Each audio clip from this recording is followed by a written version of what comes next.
It is the year 1947 in the town of Leyland, Lancashire, England. Ken Swift, as usual, cycled hurriedly towards the centre of town. The experience made worse by the terrible weather. It had been raining all day and it didn't look like stopping anytime soon.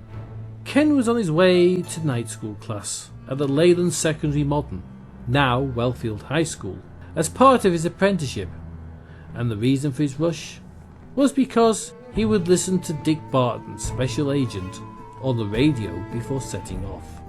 Despite battling the driving rain, Ken was making good time and would easily make his 7 PM registration.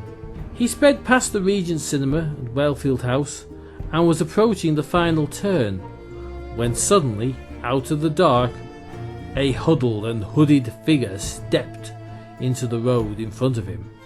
Ken braked violently to try to avoid the unfortunate pedestrian, but it was too late, and he was certain to hit them.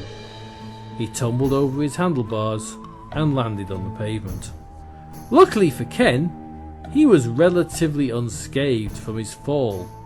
He got up and turned around, concerned about the person who he had just collided with. However, to his amazement, he was alone. The road was empty. Looking around, the only people visible were a small group gathered outside the cinema that moments earlier he had passed.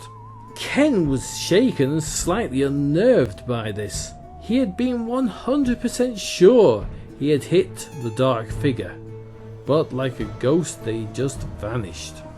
The next day he related his experience to a workmate called Jack. Ken was expecting skepticism, but Jack informed him that just after Wellfield House there was once a small track. It was called Boggart Lane by locals because it was said to be haunted by the ghost of a headless woman. People who had to use School Lane on dark winter evenings would hurry past on the opposite side to avoid meeting her. Ken was startled by this revelation. Had his collision on the previous night been a ghostly encounter with the legendary headless woman of Boggart Lane?